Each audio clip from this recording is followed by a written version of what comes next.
tudo bom? Hoje estamos aqui em um meio um pouco diferente do nosso cotidiano, acadêmicos da Universidade Federal da Grande Dourados, e iremos falar hoje do nosso projeto de irrigação por aspersão convencional. O meu grupo é formado por mim, Tainá Ribeiro, Gustavo Cleutin e Igor Bergamini, com o orientador professor Dr. Guilherme. Bom, iremos falar sobre a batata inglesa, irrigação por aspersão sobre a batata inglesa, que também engloba variedades de outras batatas, como a batata Asterix, que vemos no slide, e ela tem uma variedade grande no comércio brasileiro. Entre elas temos também a batata baroa e a nossa batata inglesa, é a que a gente fez o projeto de irrigação e manejo para ela. O que a gente deve se preocupar quando vai manejar uma lavoura de batatas? Primeira coisa que a gente tem que verificar é o solo.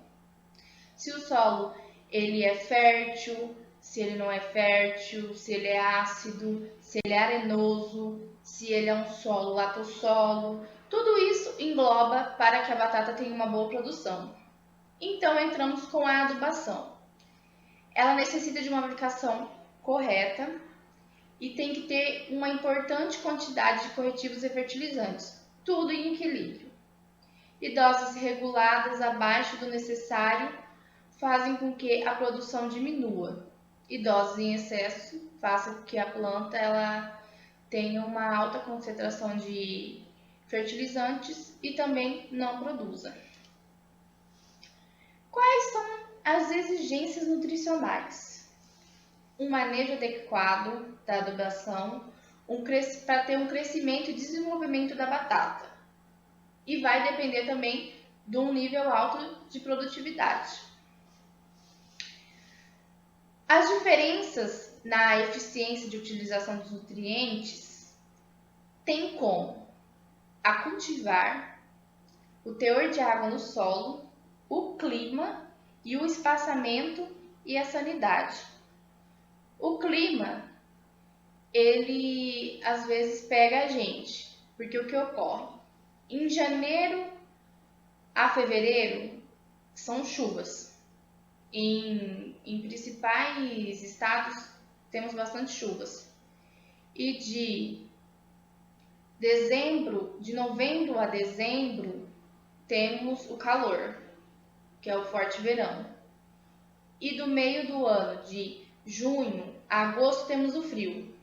Então a gente tem que controlar isso no próprio manejo.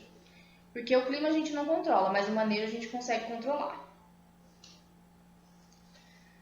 Bom, a cultura da batata, ela, para ter uma produção de tonelada de tubérculos, a gente precisa de macronutrientes.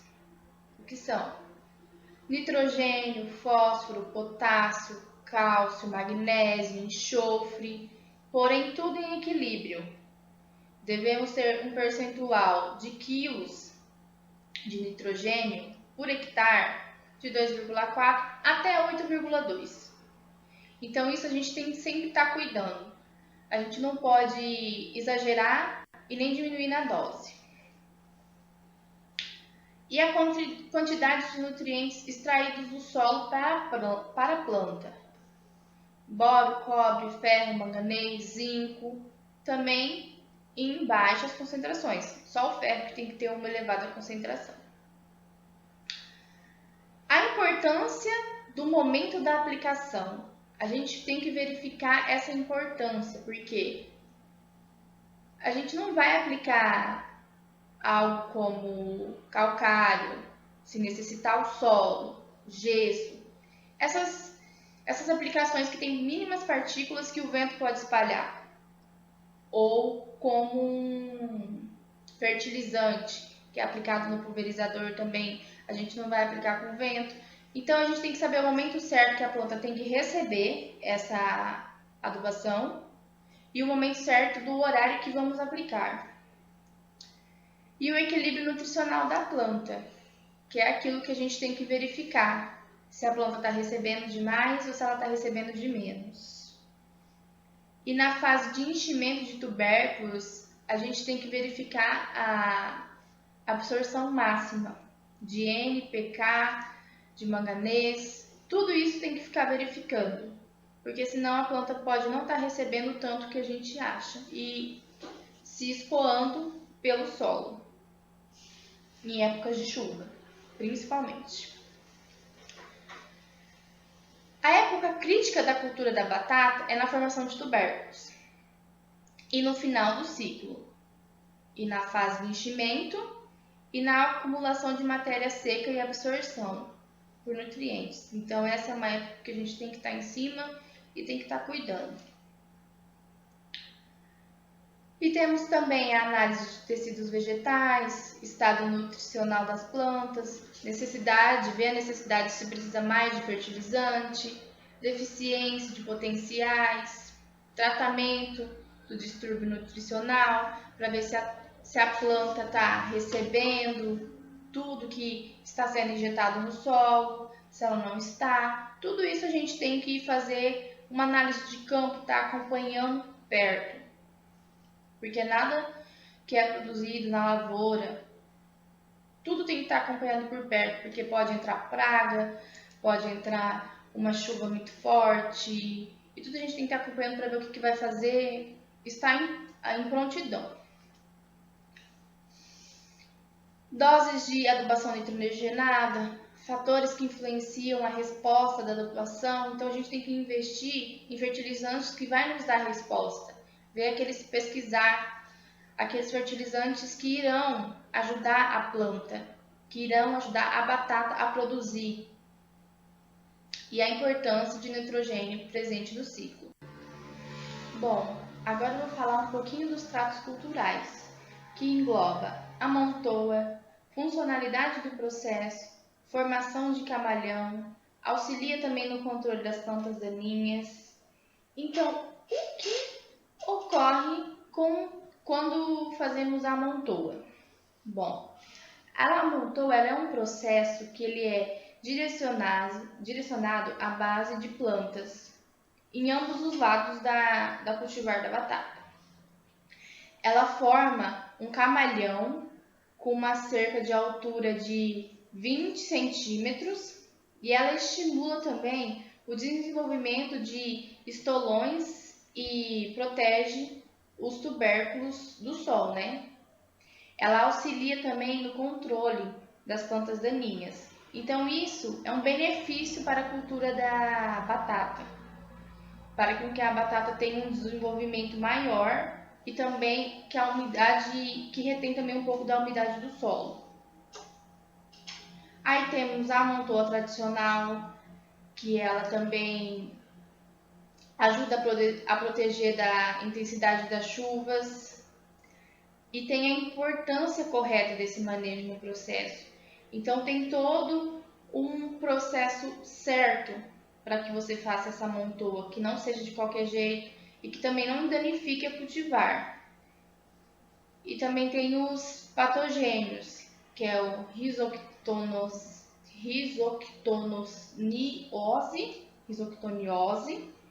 murcha bacteriana, podridão seca e podridão mole. A proteção da parte do caule é muito importante para que essa planta consiga se desenvolver. A pulverização do campo, fungicidas, o fungicida que você deve utilizar tem que ser o próprio para que não danifique a planta, não danifique a cultivar e também não interrompa o desenvolvimento. E a antecipação da montoa. Às vezes a gente tem que antecipar a montoa por conta de diversos fatores que ocorrem numa produção a campo. E qual que é a interrupção do ciclo da cultura? Ele normalmente varia de 90 a 120 dias e pode ocorrer de uma forma natural ou artificial. Após a dessecação, ocorre o corte das ramas em épocas chuvosas.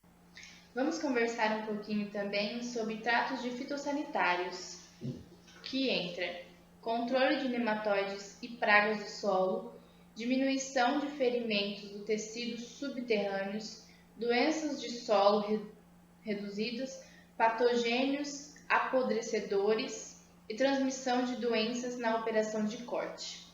O que entra no controle de nematóides e pragas do solo?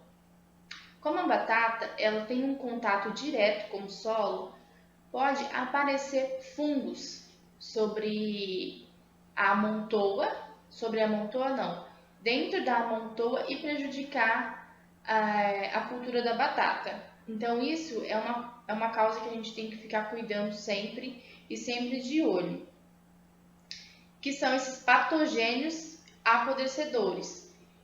Que o que ocorre com o fungo? O fungo ele se infiltra, ele entra em contato com a batata e forma esse patogênio que apodrece a cultura da batata. Então isso é uma coisa que a gente tem que ficar de olho sempre e cuidando. Então tem que ter uma importância de um plantio adequado. Tudo tem que estar, como eu posso dizer, alinhado. No começo do plantio até no final, a batata ela é algo bem sensível que você tem que ficar cuidando. Então pode ser feito mecânico ou manual. E o plantio tem que ser a 5 ou até 7 centímetros de profundidade. E tem perdas causadas pela rhizoctoniose. E também tem que aplicar pulverizadores para o controle deste fungo. Então é algo que tem que ser contínuo, a gente tem que estar cuidando sempre e observando se apareceu fungo, entrando com a pulverização. E a produtividade esperada é a batata, sendo uma cultura bem, como posso dizer, popular, talvez, não tanto aqui no Mato Grosso do Sul, mas ela precisa também de uma boa irrigação, um bom preparo do solo e um bom cuidado. Então, a gente utilizou no projeto da batata a aspersão. Poderia utilizar também a aspersão não, o gotejamento, que também é um ótimo para batata. E o que ocorre com essa irrigação? Essa irrigação ela aumenta a produtividade e a rentabilidade. E você tem que ter uma irrigação adequada para isso. Não adianta você irrigar achando que vai aumentar a produção. Não, não é bem assim. Você tem que saber quanto e quando irrigar. Porque a planta ela necessita de uma quantidade hídrica, mas em excesso acaba prejudicando o desenvolvimento. Olá, meu nome é Gustavo Produtin e eu vou dar continuidade no que a Tainá estava falando a respeito das batatas, só que com foco mais no projeto e no layout hidráulico. O estudo de caso foi feito levando em consideração a região de Aquidauana MS. A gente pegou como cultura de estudo e implantação do sistema de irrigação a batata inglesa, e a gente fez toda essa parte de projeto, de layout no AutoCAD. A gente também fez a parte de projeto de layout em 2D, em 3D. Layout hidráulico, dimensões medidas do projeto, tudo foi feito no AutoCAD e os cálculos que a gente fez manualmente mesmo. Aqui a gente tem o layout central da área, né, que vai ser estudada, que vai ser implantado o sistema de irrigação. Então a gente tem as curvas de níveis e tem a parte de desnível também. E as orientações. Então aqui já é o layout da planta com o sistema de irrigação implantado. A gente dividiu em 6 setores para não ter uma vazão muito grande da linha principal. Então a gente resolveu dividir em 6 setores e fazer essa irrigação escalonada, ou seja, separada. A gente não vai irrigar todos os setores de uma vez só. A gente, por exemplo, a gente vai irrigar o setor 1, depois que essa irrigação for concluída, a gente vai para o setor 2 e assim por diante. Aqui temos o layout total da área, né, que é quase um retângulo. A gente tem a parte superior medindo 190 metros, parte inferior 150 metros e 90 do lado direito, 95 do lado esquerdo. E aí a gente tem a parte das curvas de níveis e tem também o declive e o sentido dele. Já nesse layout aqui, a gente já tem o layout de funcionamento, como vai ser a divisão de setores, como que vai estar disposta a linha principal, as linhas laterais e todo o sistema. A motobomba a gente já tem ali colocado no sistema. Nesse sistema de irrigação por aspersão, a gente optou na verdade por fazer um sistema independente. Então, no caso, para não precisar de uma vazão muito grande, demandar muita água do fluxo, né, do rio, a gente vai irrigar um setor por vez. Então, a gente vai com a linha principal e aí a gente fez 2 linhas de derivações. Na verdade, são 3 blocos com 2 linhas de derivação, e a gente vai ter os registros, né, e as cruzetas. Então primeiro a gente vai irrigar o setor 1, terminando o setor 1, aí a gente vai para o próximo e assim por diante. Então a gente veio com uma tubulação principal e nos setores a gente dividiu em 2 linhas, até para facilitar e ficar um custo menor também de tubulação, vai ficar uma demanda menor de água, então a gente resolveu fazer dessa forma.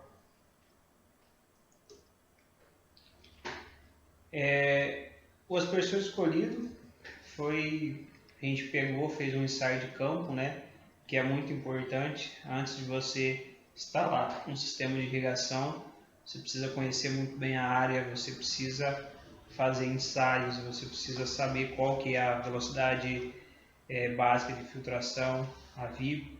Então, com isso, a gente consegue escolher o aspersor. Então, a gente achou uma VIB de 16 mm por hora e aí optou por um aspersor com intensidade de aplicação de 16 mm por hora. Lembrando que a gente sempre tem que buscar um aspersor igual ou menor, com intensidade igual ou menor do que a VIB, porque senão esse solo vai se saturar, a gente vai estar perdendo dinheiro, vai estar perdendo água, né? Porque acaba a capacidade de retenção desse solo e aí começa a formar as poças d'água. Aqui é um esqueminha de como foi feito e como vai ser apresentado os cálculos, né? A gente fez o cálculo primeiro da linha lateral, aí depois a gente veio para a linha de derivação e linha principal e de sucção. Temos aqui os parâmetros que a gente vai usar para cálculo. Tem o desnível, tem a perda de carga admissível, tem o fator de correção, tem a pressão inicial da linha lateral, vazão da linha lateral, entre outros. Lembrando que a gente sempre tem que considerar do primeiro aspersor até o último aspersor 20% só de perda de carga e 10% de vazão. Então a gente não pode ter uma vazão tão diferente do primeiro para o último, porque isso daí vai comprometer, querendo ou não, o sistema de irrigação. Aí, através de razões, a gente calcula a parte do diâmetro, o diâmetro da linha lateral, e aqui a gente tem o cálculo bem especificado e bem detalhado, tanto na diferença de aclive quanto declive. Quando for declive, a gente sempre vai somar o ΔZ, né, essa diferença de altura, e quando for aclive, querendo ou não, isso interfere na condução da água até a saída do aspersor. Então a gente faz, a gente diminui, a gente, querendo ou não, é uma resistência à passagem da água, né?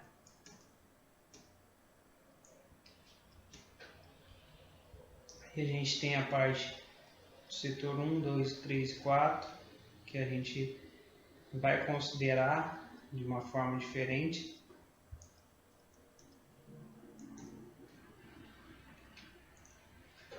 Tá, chegando na parte do dimensionamento da potência da bomba, que querendo ou não é um equipamento muito caro, então a análise tem que ser bem completa, pois não pode ser só uma bomba barata, tem que ser uma bomba que atende, tem que ser uma bomba que tem uma durabilidade boa, até para não ter a questão da manutenção e com isso encarecer mais o sistema, né?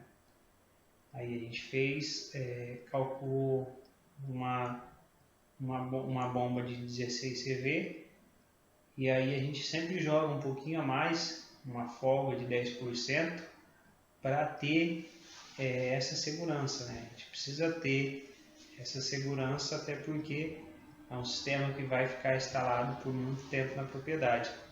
E aí a gente optou por pegar uma bomba de 20 CV. E aí, juntando todas as perdas de carga, tanto distribuída quanto a localizada, a gente tem uma perda de carga total de 64,6 metros. E aí a gente precisa de uma bomba que atenda essa altura manométrica também. Isso aí é muito importante. Aí aqui a gente vai mostrar o layout hidráulico, né? Aqui a gente pode ver que toda a área está sendo envolvida no sistema de irrigação. Até aqui o setor 5, que era mais um bico aqui, a gente conseguiu colocar 4 aspersor e assim cobrir toda a área.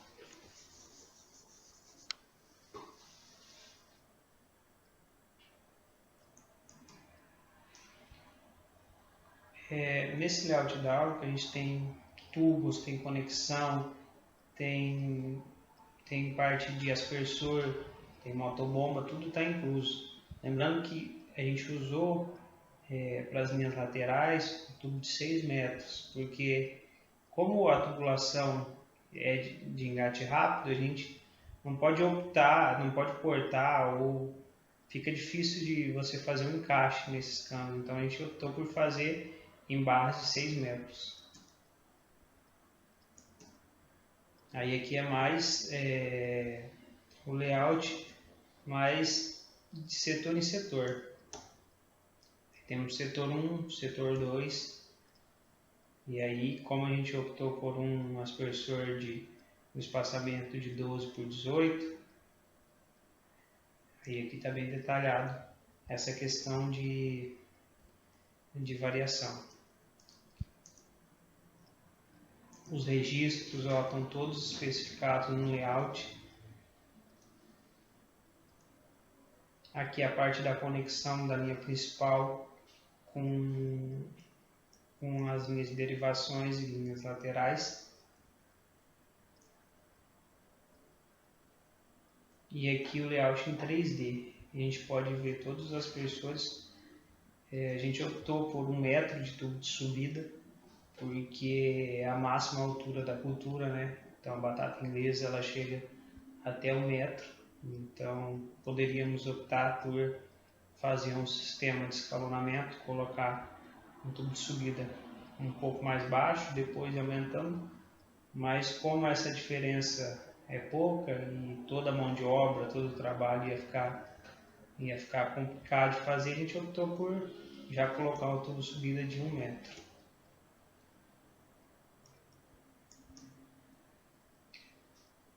Aí a gente tem os principais, assim, a gente pode definir como tópico, né, que é bomba, aspersor, as tubulações, conexões, e aí a gente tem a parte de orçamento de custo. A gente tem a quantidade de metros de cada setor, né? A gente tem os tubos. O aspersor escolhido. A gente escolheu um aspersor Agropolo, um espaçamento de 12 por 18. Ele é, na verdade, o modelo, a marca é Agropolo e o modelo é NY30. Aí aqui tem as cores, mas o que manda mesmo é a intensidade de aplicação e a pressão de serviço, que é 30 MCA.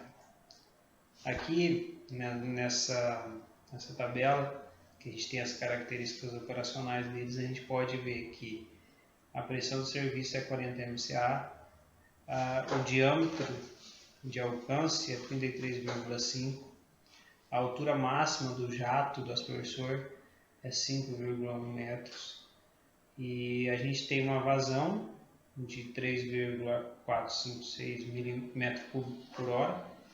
E como a gente usou o espaçamento de 12 por 18, a gente tem uma intensidade de aplicação de 16 mm por hora, que atende a nossa RIB.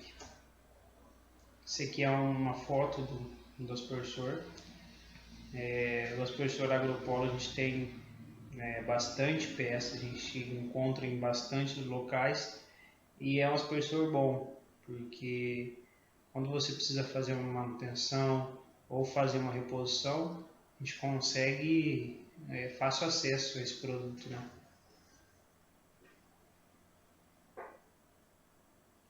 Aqui a gente já tem mais o datasheet da bomba, né?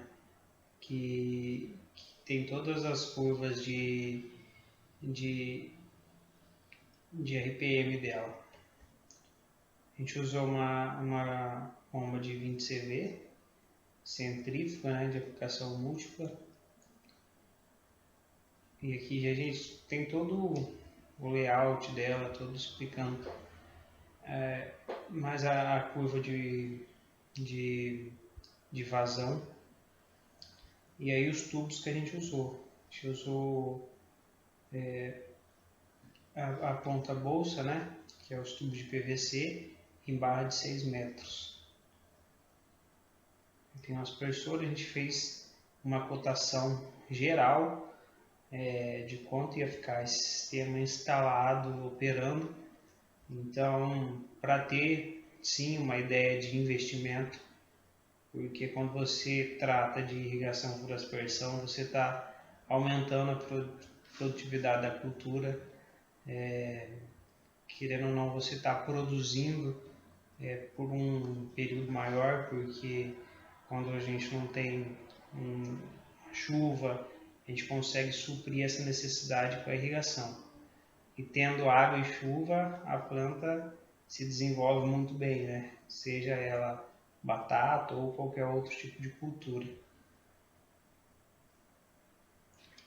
A gente tem a parte do registro, parte de mão de obra, todo esse custo, todo esse projeto, esse investimento no sistema deu um montante de R$ 26.026,78. Então esse é o custo para você implantar na área e colocar esse sistema para funcionar. Olá, meu nome é Igor, eu sou aluno da Universidade Federal da Grande Dourados, UFGD, e eu vou falar com vocês um pouquinho sobre as estratégias adotadas no manejo da irrigação da nossa cultura, a batata inglesa. Essa é a parte 3, ou a terceira parte da matéria de irrigação, na qual nós alunos tivemos que montar um projeto de irrigação, e esta parte é a parte 3. Bom, então vamos lá, estratégias adotadas no manejo da irrigação. batata inglesa, como eu havia mencionado na nossa cultura. Bom, a batata inglesa, ela deve ser feita sua semeadura com toda a cautela para que possa aumentar a produção, e alguns aspectos devem ser levados em consideração na irrigação, que são dois pontos muito importantes, que seria quando e como irrigar. Eu vou estar falando um pouquinho com vocês sobre isso. Alguns principais pontos que devemos relacionar, visando a sanidade da cultura, o que pode causar um manejo incorreto dessa cultura. O uso múltiplo da água, que o molhamento em excesso pode causar algumas doenças. A disponibilidade dos recursos hídricos, temos que averiguar se o local tem um bom recurso hídrico, porque essa cultura ela demanda de uma boa quantidade de água. O déficit de água pode causar o mau desenvolvimento da cultura, doenças, e algumas alternativas para a economia que devem ser levadas em consideração para a economia do produtor. Algumas estratégias: cultivo da batata doce, manejo para a adoção de sistemas de irrigação com baixo desperdício. Nós temos aí dentro desse o turno de rega, que seria basicamente um termo usado dentro da irrigação para designar o período, número de dias em que o solo tem reserva de água suficiente para manter a planta, e a demanda hídrica das plantas, a partir do suprimento natural da irrigação. E quando e como irrigar, que eu já havia mencionado antes. Outro ponto muito importante é a atenção ao clima da região. Como eu havia mencionado, essa cultura é uma cultura que necessita de muita água, em média 250 a 550 milímetros, e se for em locais quentes e úmidos, locais quentes e secos, pode chegar até 600 milímetros. Então, se for um local muito quente, você tem que ficar atento à irrigação, à quantidade hídrica. Chuvas irregulares: chove em março, depois chove em novembro, aí depois chove em fevereiro. Aquela chuva que vem e vai, tem que sempre ficar atento a esses fatores quando você for montar o seu projeto de irrigação, o seu projeto na cultura. O excesso de água nessa cultura, o que pode causar? O excesso de água nessa cultura, ela pode favorecer várias doenças no solo, como a murcha bacteriana, a sarna prateada, a sarna pulverulenta, a canela preta e a podridão mole. E temos que ter cuidado também no excesso de água para a aeração e lixiviação dos nutrientes do solo, que são muito importantes para qualquer cultura. A falta de água também pode gerar algumas doenças. Aqui, como eu havia mencionado antes, excesso de irrigações: murcha bacteriana, sarna prateada, sarna pulverulenta. Essas são algumas das principais causadas pelo excesso.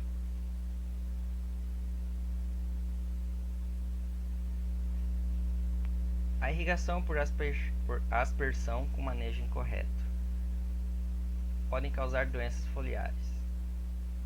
Por quê? Porque com o uso correto do aspersor na sua irrigação, às vezes ele vai acabar irrigando demais uma parte da sua cultura e outra parte de menos. Com o excesso, ele pode causar aquelas doenças que eu já havia mencionado antes, e com a falta também pode causar doenças, como por exemplo a sarna comum. Então sempre deve estar atento ao seu aspersor e manuseá-lo de forma correta.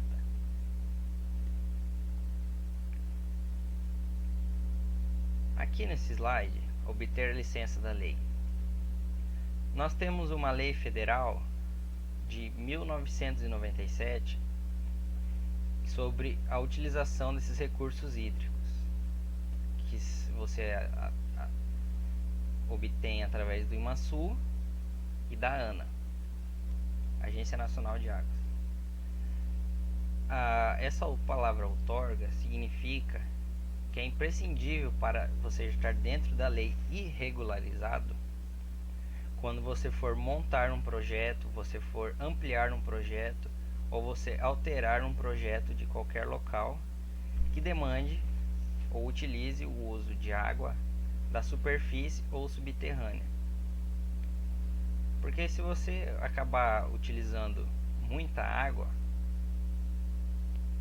você vai captar muita água e você vai receber uma multa, porque é um limite estabelecido dentro dessa lei.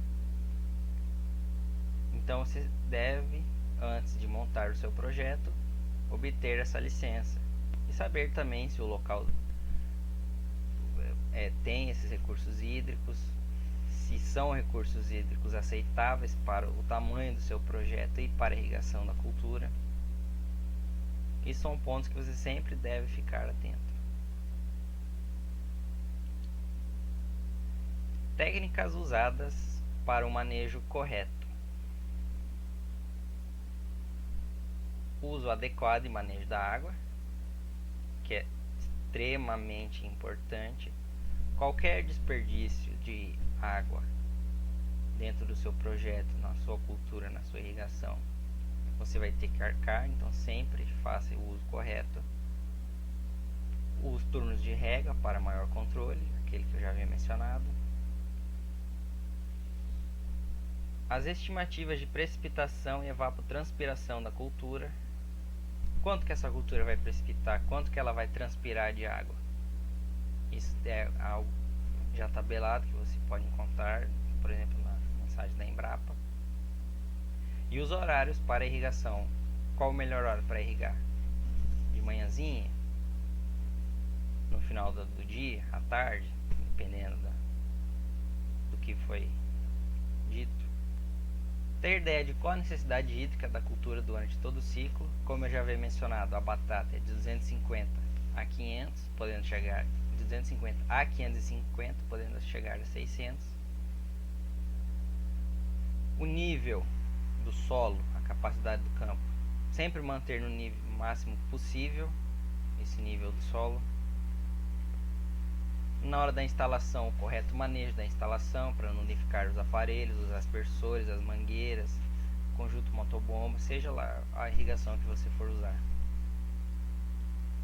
Os reparos dos equipamentos, sempre adotado no início para evitar problemas futuros.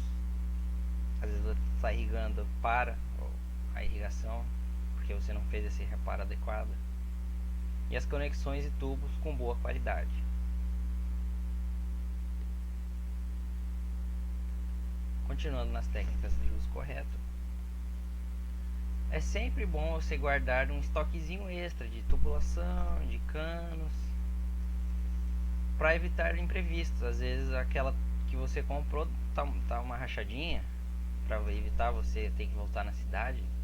Às vezes a sua fazenda, o seu sítio, a sua chácara, não sei, é longe da cidade, então é sempre bom manter um estoquezinho extra. O cálculo do sistema sempre correto, nem mais nem menos, para evitar desperdícios. Evitar a lixiviação da matéria orgânica, aquela superficial ali de cima, para ter um melhor manejo. Um sistema com ótima eficiência e custo baixo. Aqui sempre é avisado o baixo custo. E ter um histórico, no caso da nossa região utilizada para montar o projeto, aqui da UANA.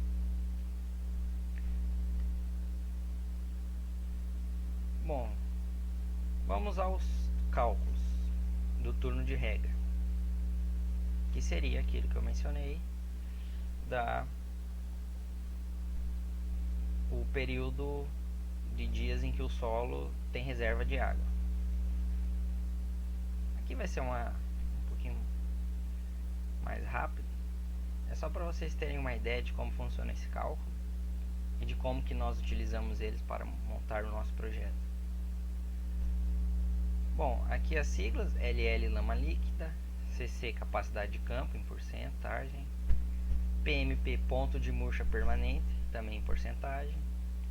densidade global em gramas por centímetros cúbicos. O Z é a profundidade efetiva do sistema reticular em centímetros. E F é a fração de água que pode ser extraída do solo. Todos esses cálculos, essas siglas, estão no livro de irrigação que o nosso professor nos recomendou.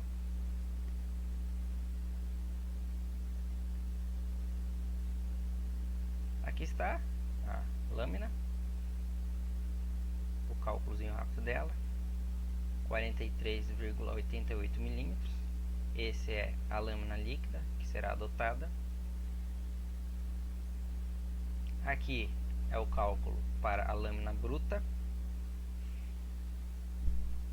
LB lâmina bruta, LL lâmina líquida, e o EF é o eficiência do sistema de irrigação, né, em decimal, esse valor.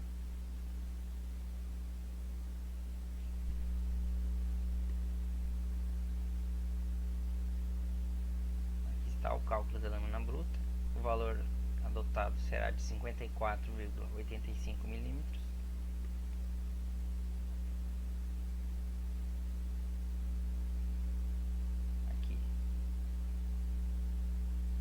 Agora o cálculo para o turno de rega, para saber os dias que será irrigado, como está a irrigação.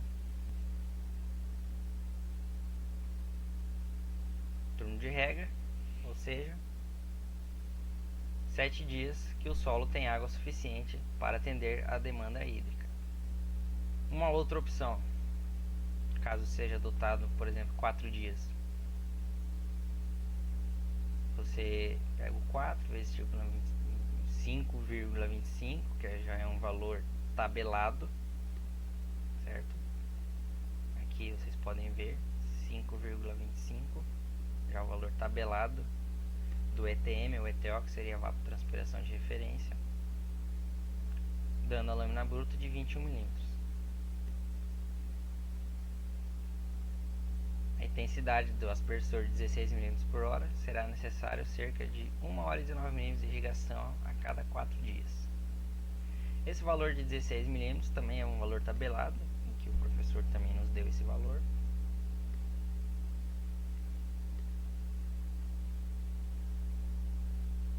Agora vamos considerando o KC, que é o coeficiente da cultura. Dados da Embrapa Hortaliças.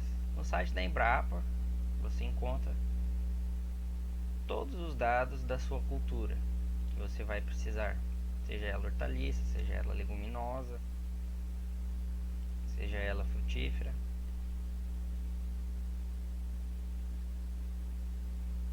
Aqui estão as fases do 1 ao 5, brotação a pré-emergência, crescimento vegetativo, início da tuberização, crescimento dos tubérculos e maturação. Vocês podem ver que o KC vai variando, o coeficiente da cultura, e o valor da lâmina bruta, conforme a sua fase de crescimento, ela vai aumentando. Porém, quando chega na maturação da planta, esse valor da lâmina bruta diminui, assim como o tempo de irrigação. Muito obrigado.